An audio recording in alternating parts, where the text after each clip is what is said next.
Ngayon, tayo ay naka-work from home, kaya ituturo ko sa inyo ang aking natutunan para makapag-check tayo ng school forms gamit ang Microsoft Excel.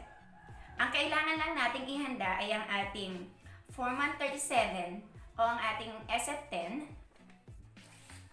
Form 138, at syempre ang ating laptop. Ang una nating gagawin ay kailangan naka-open ang file ng summary of grades ng ating mga bata. Then, i-click natin ang file. Punta tayo sa option. Then, click quick access toolbar. And then, punta tayo sa popular commands. Gawin natin tong all commands. And then, hanapin natin ang speak cells.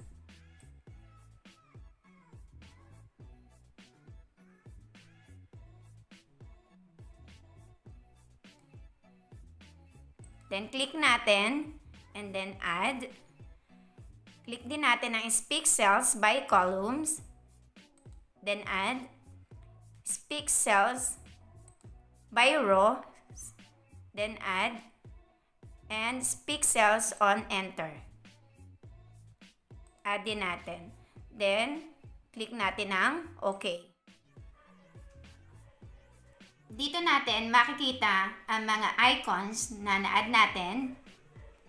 And then, para i-apply natin ito, highlight natin ang selected cells.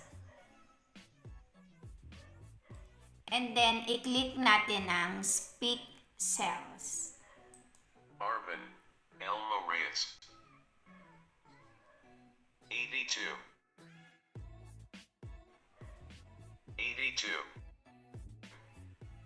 82. 85.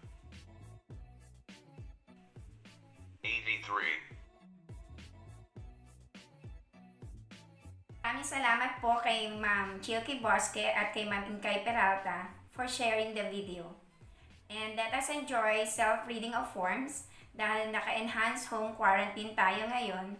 So, ingat po tayong lahat and God bless us all.